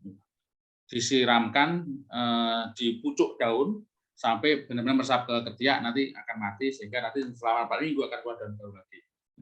Atau kalau cara biologi dengan metarisium atau dengan garam juga mengganggu. Namun kalau efektif cepat itu dengan insektisida. Jadi contoh seperti ini namanya Brontis pani yang stadium larva seperti ini. Jadi kalau kita lihat mata telanjang itu sepintas kayak cacing, kecil-kecil banyak, dan dia akan mengisap janur atau daun mudanya. Ini luka seperti ini. Kalau dewasa seperti ini, dia berbulu hitam, ada punya antena, dan ini pipih. Nah, dia tuh nyelit-nyelit di antara daun janur itu dia bisa. Sebetulnya pipih. Jadi contoh waktu saya koyak, yang saya buka janur itu pada ini di sini banyak sekali. Jadi disebut dengan kurakron, dia akan mati. Ya, ini contoh gejala. Jadi kalau Bapak Ibu melihat gejala seperti ini adalah kena terserang Brontis paludisima. Ini segera disiram aja, disupport dengan kurakron tadi, nanti akan pulih lagi. Yang kedua, kumbang tanduk. Ini juga berat, terutama pada tanaman-tanaman yang sudah besar, umur 6 bulan ke atas sampai berbuah, ini masih menyerang. Ini karena kumbang tanduk ini juga dari sawit menyerang ke kelapa juga. Sebenarnya kalau hama kelapa asli itu bukan kumbang tanduk, itu adalah kumbang itu Artona yang tidak punya tanduk, itu yang asli. Namun sekarang karena di banyak sawit dan sawit itu ada kumbang tanduk, itu kumbang tanduk lebih kalau dekat kelapa dia lebih sering menyerang kelapa karena dia lebih ganas dibanding Artona. Dan ciri kelapa dia akan menyerang di batang, di balik ketiak pelepah itu ada, dia akan mengebor di situ, masuk makan janur sampai titik tumbuh. Kalau tidak kendalikan nanti lama-lama akan mati. Kalau sudah ada gejala ini bisa kita kontrol dan kita obati. Pemberian garam secara teratur di ketiak pohon ini juga bisa memberikan kumbang tanduk karena kumbang akan mudah, namun tidak mematikan, hanya dia lari. Kalau pemberian metarisium ini memakan larvanya sehingga akan menghambat pertumbuhan kumbang tersebut. Kalau dengan insektisida, kurakron ini juga mematikan, namun kalau sudah kumbang dewasa dia tahan. Lebih efektif dengan furadan. Kalau sudah dewasa, furadan lebih efektif untuk kumbang-kumbang yang sudah dewasa. Ini ciri kumbang tanduk, ini tanaman yang dimakan kumbang saat janur seperti digunting. Namun karena ini belum parah, dia masih bisa tumbuh jadi daun, hanya kepotong. Jadi contoh kumbang tanduk yang kumbang 1, ini kumbang tanduk 1, tanduk 2. Ini bermacam-macam. Dan ini cukup ganas semuanya. Ini perlu diperhatikan. Nah, ini contoh aplikasi furadan di ketiak. Itu kumbang yang makan langsung pada rontok, pada mati. Ini saya kumpulin waktu itu yang kumbang-kumbang yang kita aplikasi di sana. Sekilas saya sampaikan proses pertumbuhan kumbang dan pengendalian dengan metarisium atau ditambah dengan metarisium. Kumbang dewasa setelah kopulasi dia bertelur. Kumbang dewasa hidupnya di atas, ya, di atas permukaan, dia terbang. Namun kalau bertelur dia nyari gundukan tanah atau gundukan seresah. Dia bertelur jadi uret. Nah, ini uret atau larva. Nah, uret ini biasanya kalau di dalam tanah dia akan makan bahan organik. Kalau kena akar dimakan, bakal batang dia sebagai hama. Ini kemudian dewasa, jadi pupa, jadi dewasa lagi. Sehingga ini siklusnya seperti itu. Sehingga kita bisa mengendalikan 2 tahap. Untuk dewasa ada teknik, untuk larva ada teknik sendiri. Ini saya contohkan dengan menggunakan metarisium yang akan mematikan pada larva. Pada tempat-tempat pada seresah atau gundukan yang banyak larva, kita berikan aplikasi mitarib atau metarisium. Metarisium tersebut sepertinya akan menyerang di badan tubuh larva, hifanya. Dengan kalau dia sudah menempel di situ, dia akan berkembang, membelah, pesat, sehingga makin banyak ini akan mati, si larvanya akan mati. Di samping itu, dengan berkembang ini populasi atau density si metarisium makin semakin banyak di sini, sehingga nanti saat ada larva baru dia bisa menginfeksi larva berikutnya, sehingga ini lebih aman pengendalian kumbang tanduk di daerah tersebut. Ini contoh-contoh kumbang tanduk yang kami aplikasikan dengan metarisium. Ini di sekitar kebun kami. Kemudian berikutnya ulat api. Ulat api ini sebenarnya hamanya bukan hama primer, hama sekunder. Namun kalau lengah atau meledak itu juga jadi hama serius. Karena kalau daunnya sampai gundul itu tidak akan berbuah. Nah, secara alami ulat api ini dimakan oleh burung atau sebagai predator, burung atau binatang lain. Namun karena semakin langkanya burung sehingga ulat suatu saat akan meledak. Ulat ini cirinya dia akan makan daun atau daun mesofil dan dia merata dari samping sampai habis. Rata kelihatan lidahnya. Jadi ulat pengendalian cara berpikir dengan predator yaitu kalau banyak burung insya Allah aman. Atau secara kimia kalau dia meledak tidak terkendali kita aplikasi dengan insektisida yaitu bisa dengan kurakron atau pestisida yang lain. Disemprotkan pada permukaan dia akan mati atau kalau pohonnya sudah dewasa tinggi sehingga kita tidak mungkin nyemprot kita pakai sistem infus. Kalau infus yang sering saya gunakan adalah dengan kurakron atau vertaco.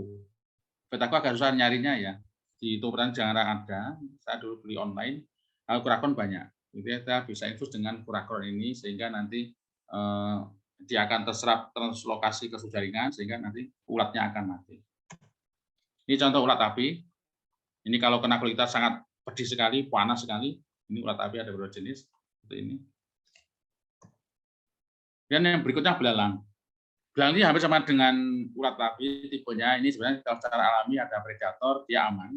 Ini juga predator adalah burung pemakan belalang. Kalau burung langka ya belalang bisa meledak. Nah, belalang ini tipenya makannya itu loncat-loncat. Kalau ulat tadi menghabiskan dari pinggir langsung sampai ke lidi. Kalau belalang loncat, makan sedikit, loncat-loncat juga dalamnya kelihatan bolong-bolong tidak beraturan. Ini ciri terkena belalang. Pengendalian secara biologis dengan ada predator burung ya, burung atau binatang-binatang lain. Kemudian secara kimia kita dengan insektisida baik kontak maupun sistemik. Ini contoh macam-macam belalang. Ini yang belalang ini. Dan belalang yang paling berat adalah belalang seksava yang besar. Kemudian hama berikutnya kutu perisai. Ini juga banyak yang belum tahu. Jadi tahu daunnya kuning. Kalau tahu daunnya kuning, terus lama-lama kering. Karena emang kutu perisai dia berada di bawah permukaan daun. Gejala awalnya ada bercak atau bentuk kuning, yang akhirnya dia akan kuningnya itu rata dan mencoklat. Untuk pengendalian secara alami, itu ada predator juga, jenis burung dan beberapa semut. Ada juga beberapa binatang-binatang belalang lain ya, belalang sembah itu sebagai predator. Kemudian secara kimia dengan insektisida beraktif asifat atau kurakron. Secara praktek untuk kutu perisai saya gunakan bahan pestisida seperti insektisida ini kurang efektif. Alhamdulillah waktu itu kita ada riset sederhana menggunakan beberapa macam bahan organik. Kita menggunakan kapur atau injet itu kita larutkan itu masih cukup efektif. Jadi saya beli injet atau kapur yang direndam itu dilarutkan, konsentrasi itu sekitar 10 sampai 20 gram per liter dilarutkan, diaduk, kita pakai kuas, kita gosokkan atau kita kuaskan pada permukaan daun yang terkena kutu perisai itu, alhamdulillah itu efektif cukup, dia langsung mati. Dan ini lebih aman karena bukan bahan kimia sintetis.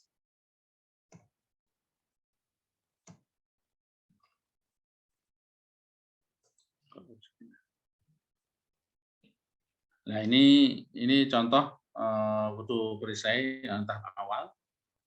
Ini dari atas seperti ini, kelihatan kuning-kuning seperti ini. Ini kalau dibiarkan makin lama dia makin kuning rata, terus akhirnya dia akan kering. Nah ini contoh aplikasi di lapangan. Saya menggunakan kuas, ini saya larutkan kapur, saya kuaskan, alhamdulillah ini bisa sehat lagi, segar sekali. Karena kutunya langsung pada kering dan rontok. Ini aplikasi di Palangkaraya, waktu itu dia telepon, pertama utuh sehat kok kuning kenapa gitu. Saya perhatikan ini memang ada kutu sehingga saya datang ke sana, saya contohkan aplikasi dengan kapur. Di sana nggak ada injet, adanya dolomit sehingga saya larutkan, saya taburkan seperti ini sehingga tanaman segar lagi. Sekarang sudah kedua. Kemudian berikutnya hama berukuran sedang, jadi ini terutama tikus dan tupai. Ini kalau ini menyerang pada buah ya untuk tupai. Kalau tikus selain buah dia juga kalau bibit dia juga menyerang di batang. ya, atau di umbut. Untuk tanaman dewasa, pemberian seng atau secara fisik diberikan seng dengan lebarnya 40 cm, dibalutkan atau dijadikan sapu itu udah aman mengendali tikus maupun tupai. Syaratnya tingginya minimal 2 meter dari permukaan tanah, sehingga tupai tikus tidak akan bisa memanjat. Dan secara alami, kalau di lahan itu ada predator, predator tikus itu kan ular. Kalau ada ular, insya Allah akan aman.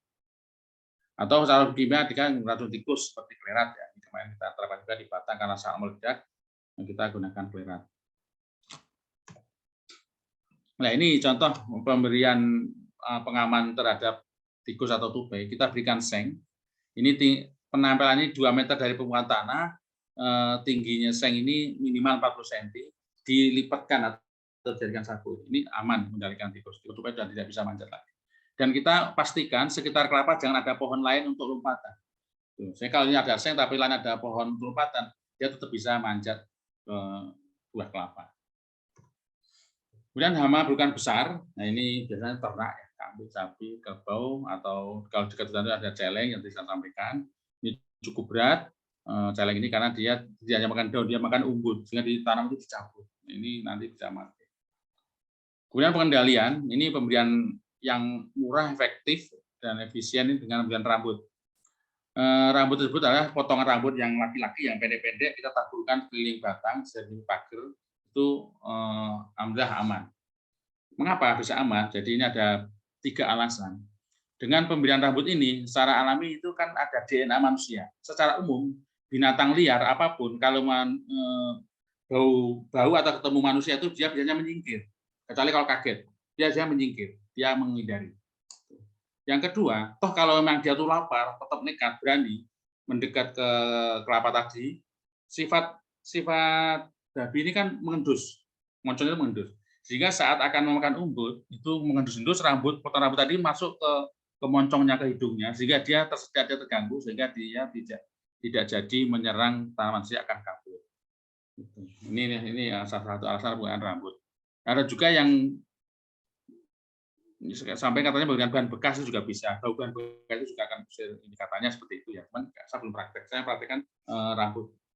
Kalau pagar ini banyak menggunakan, tapi pagar masih bisa diterobos karena babi itu bisa mengerong membuat lubang. Ini contoh celeng ini banyak di hutan-hutan. Nah, ini contoh apa seperti ini, Pak, Bapak Ibu sekalian. Jadi ini setelah ditanam, rambut ditaburkan di sekitar batang rapat gini, muter gini. Ini insya Allah aman. Jadi saya praktekkan di kebun-kebun dekat hutan. Nah, ini ada juga dengan bambu seperti ini pun masih bisa. Dia masih melubang dari tanah, ini masih bisa. Makanya paling aman menggunakan rambut ini. Kemudian penyakit. Kalau untuk kelapa ini, alhamdulillah untuk penyakit sangat jarang sekali, dan apabila SOP-nya itu benar di lapangan, kena matahari itu penyakit sangat jarang. Toh kalau ada itu mungkin di musim hujan itu berupa jamur, bercak, atau Mentosporium, tapi itu juga tidak parah. Toh kalau memang parah, kelihatan bentuknya banyak, semprot dengan fungicida tidak akan normal lagi. Jadi tidak terlalu mengkhawatirkan. Yang harus kita perhatikan adalah serangan hama. Kemudian ini yang tadi bercak tadi, Mentosporium dengan fungicida, atau kita berikan dengan garam. Saya biasanya aplikasi garam. Garam dilarutkan, disiramkan di daun tersebut, itu bisa menyembuhkan dari serangan jamur tadi ya. Kalau saya kira dengan fungicida. Kemudian jamur akar putih. Jamur akar putih itu biasanya bekas-bekas kebun karet, kebun sengon, itu ada akar putih, itu bisa diberikan dengan fungicida atau dengan gremiji ya, itu menggunakan trichoderma, bahan aktif trichoderma. Kemudian pengendalian gulma, nah ini juga penting. Gulma ini sama-sama tumbuhan, tapi kalau dia tidak dikendalikan, dia juga mengganggu pertumbuhan. Jadi gulma ini ada dari jenis rumput-rumputan, ada alang-alang, tekir, rumput dan sebagainya, daun lebar, mekania yang paling banyak. Kemudian agratum ini juga cukup parah kalau tidak diberikan. Mekania paling parah karena dia melilit. Nah, kalau dia melilit sampai pucuk daun tumbak itu juga akan menyebabkan kefatalan, jika tanaman sangat terganggu. Dan juga epifit. Kalau daerah dingin ini banyak epifit ya, itu terutama kayak jenis anggrek, sisik naga ini atau paku picis ya. Itu itu juga mengganggu, jadi itu harus dibersihkan. Karena epifit ini akan menyerap nutrisi pada batang tanaman kelapa tersebut. Sehingga kalau tidak dibersihkan ini akan terganggu, keusuran berkurang, air cahaya juga berkurang, dan sebagai inang atau mengundang hama penyakit yang lain. Pengendalian tentunya kita bersihkan secara berkala. Jadi kalau gulma ini kalau daerah hujannya cukup tinggi seperti Bogor atau daerah yang hujan tinggi itu minimal setiap bulan sekali dibersihkan gulma di bawah tajur. Tapi kalau daerah-daerah yang agak kering seperti di Jawa Tengah, Jawa Timur, atau Nusa Tenggara itu biasanya gulma tiap 3 bulan itu masih bisa dikendalikan, tiap 3 bulan sekali masih aman. Nah ini contoh beberapa kebun dengan kondisi bermacam-macam. Ini pengirian gulma yang teratur, ya teratur sehat. Ini gulmanya agak banyak karena agak telat. Ini yang parah, gulmanya tidak dikendalikan, sehingga sampai kelapanya nggak kelihatan. Ini cukup parah, sehingga ini juga sangat mengganggu sekali. Karena kalau gulmanya parah, harusnya itu 2 tahun sudah berbunga, ini 2 tahun masih kuntet kayak gini, sehingga sangat lambat buahnya. Harus dikendalikan, harus dibersihkan gulmanya. Kemudian secara fisiologis, lah ini tanaman itu tidak ada hama penyakit kok tumbuhnya nggak normal. Nah ini ada sesuatu yang mengganggu secara fisiologis pada tahun tersebut. Biasanya tanaman terlihat seperti kerdil, daunnya kerdil, daun menggulung. Nah ini ada sesuatu yang di situ dan ini adalah defisien mineral, terutama boron. Boron kurang di situ atau kekurangan magnesium.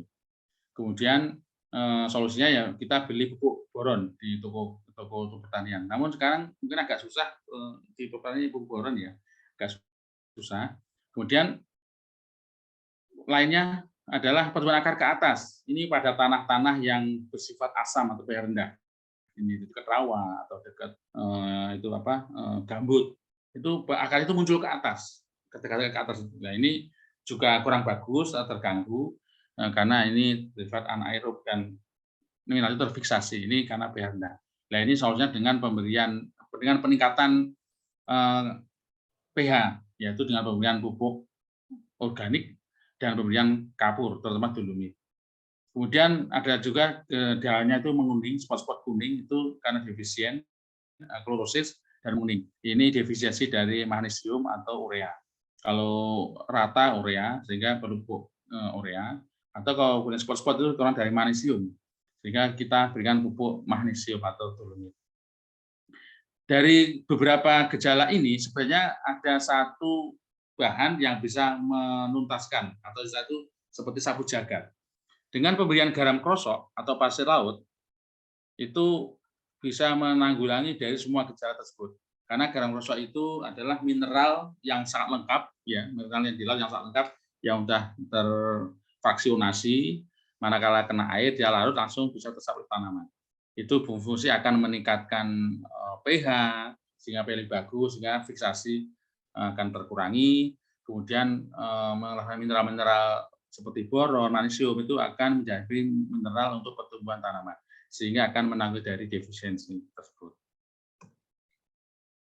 Nah, kemudian ini contoh-contoh perawatan tanaman di beberapa tempat di Samarinda, perawatan rutin dilakukan.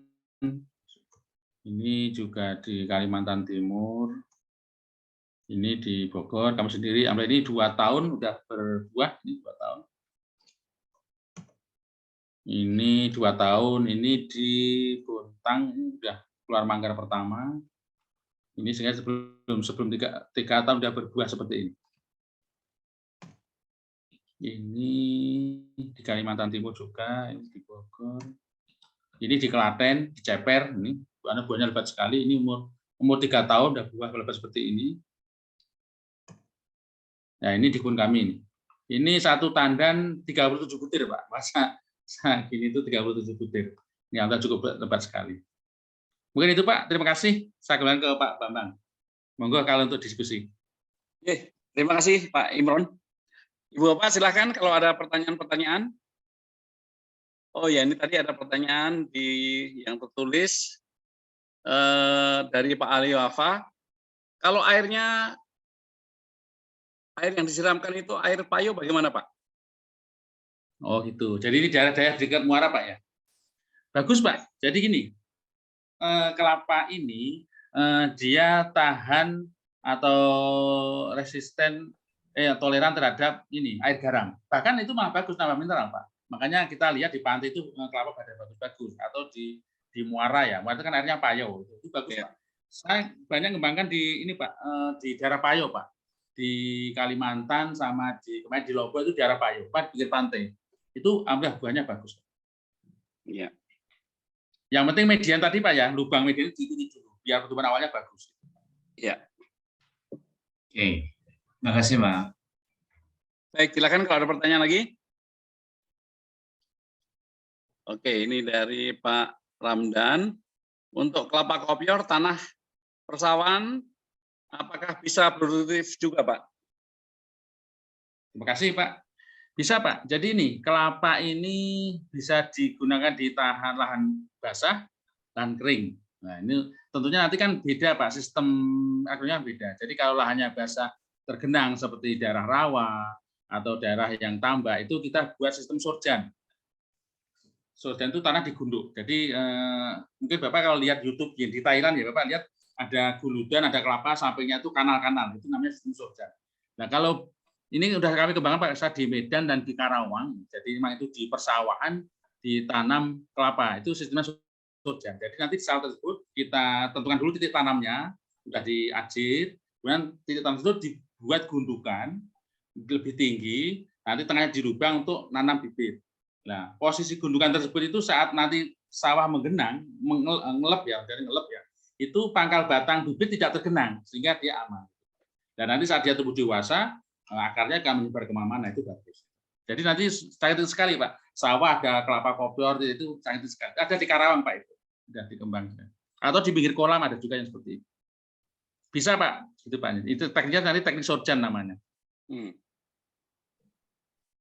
Baik. Ada lagi, Bapak, silakan. Kita masih punya waktu sedikit.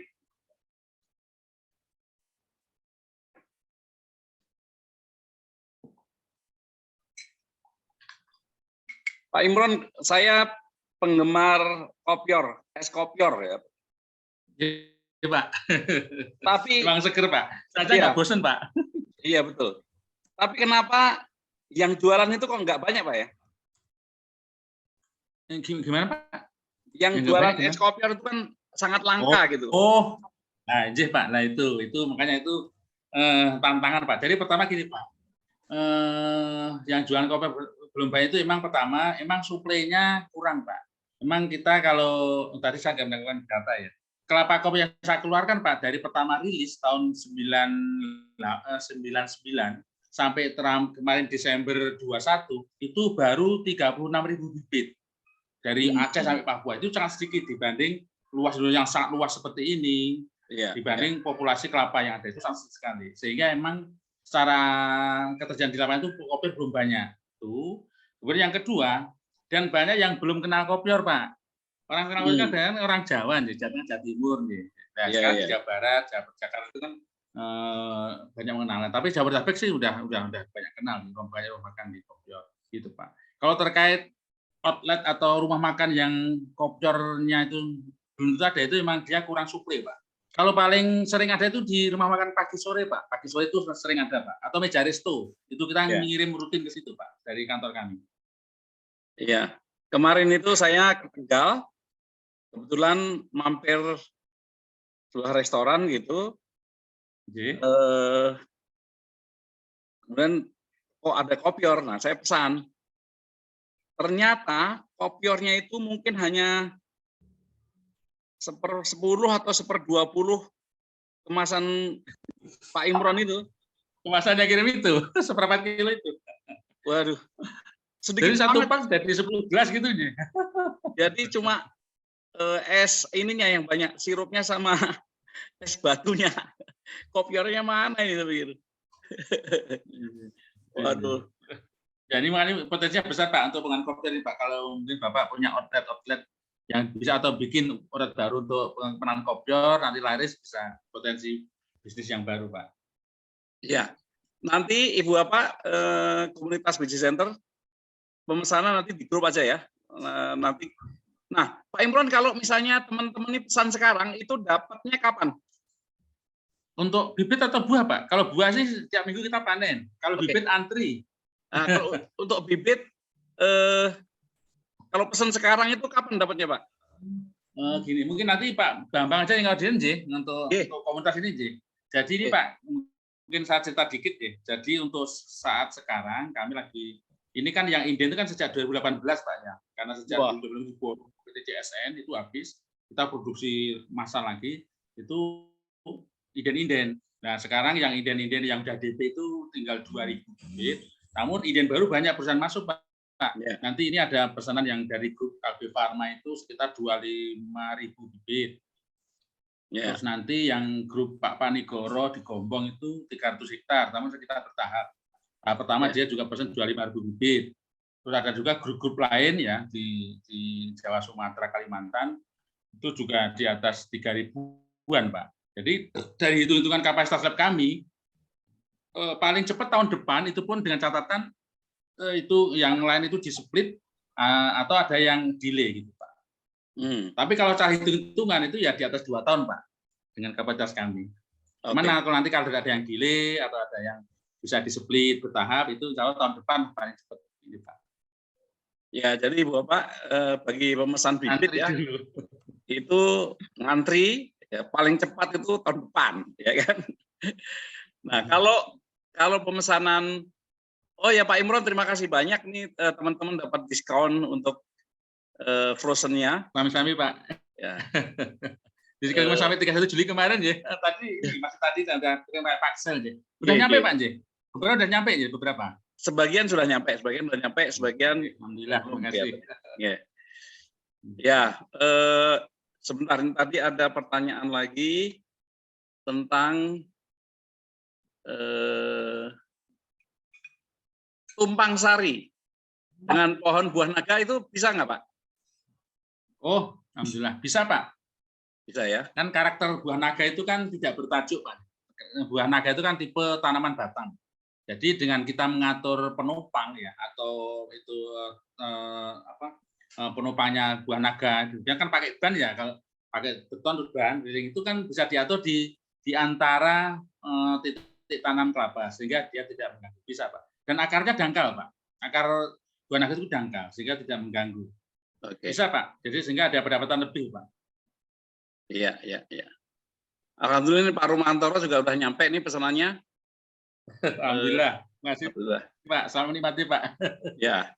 Oh ya, Pak Imron, itu teman-teman kan kemungkinan besar sore ini pada nyampe atau malam ini pada nyampe. Itu cara menikmati yang paling sederhana bagaimana Pak? Tapi enak lah gitu. Oh, yang frozen Pak J. Nah, itu tergantung Pak, tergantung menu. Kalau tradisi kami di lab itu kan kami punya rujak kopior nih dari sejak dulu waktu saya masih awal dulu. Ya. Jadi kelapa kopior tersebut kalau baru gimana mungkin masuk freezer dulu nih, biar taste-nya nggak basi, biar nggak berubah. Masuk freezer dulu. Ya. Tapi kalau sampai Bapak langsung nikmati ya langsung dibuat, langsung diminum nggak apa-apa. Kalau masih mau disimpan dia harus di dalam bentuk freezer, dalam bentuk beku, ya, tidak berubah. Dan untuk cara masaknya, kalau tradisi kami itu kita ngerebus ini Pak, karena itu kan nggak ada airnya aja, karena hanya daging aja dibekukan. Ya. Kita masak air, dicampur garam sedikit, campur gula pasir sedikit, tambah pandan wangi Pak, diaduk. Kemudian air itu tuangkan di teko, kelapa kopior tadi masukkan diaduk. Itu namanya rujak kopior kalau menu kami. Oke. Juga resepnya dengan ini Pak, gulanya itu dengan gula Jawa. Gula merah. Gula merah ya. Ada juga yang sirup, ada juga pakai sirup marjan. Kalau sirup saya nggak terlalu suka Pak, itu rasa sirupnya itu agak dominan sehingga taste kopior itu agak kurang. Kalau bagus itu yang tadi itu pakai gula merah atau gula ini yang direbus itu kopior itu segar itu terasa sekali. Itu dan nanti pakai es Pak, jus itu. Iya betul. Jadi ngerebus air tadi pakai garam, berapa banyak airnya Pak? Garamnya. Jadi Pak takarannya kalau, nah itu juga tergantung. Kalau 1 pack, 1 petas 4 kilo, itu ngerebus airnya setengah liter aja. Setengah liter, garamnya sejuit ya, garamnya 1 pucuk sendok kecil itu. Iya. Tambah garam, gula pasir 1 sendok atau gula merah. Apa ya? Secukupnya lah. Diaduk rata, tuangkan di teko, udah agak dingin, masuk terus tadi kopior masukkan diaduk. Kalau kan ini bisa tambah es. diaduk nanti kan dia kan lepas-lepas itu. Kalau Iya. dibasuhkan tadi kan lepas jadi rata. Betul. Kemarin Tapi saya mungkin coba Bapak Ibu punya kreasi tersendiri, mau di menu apa itu kan bebas, Pak. Iya. Banyak sekali kreasi yang dibuat dari kopior, itu macam-macam. betul. Kemarin saya menikmati dengan madu enak sekali. Mantap. Mantap. Ya, Ibu Bapak masih ada lagi?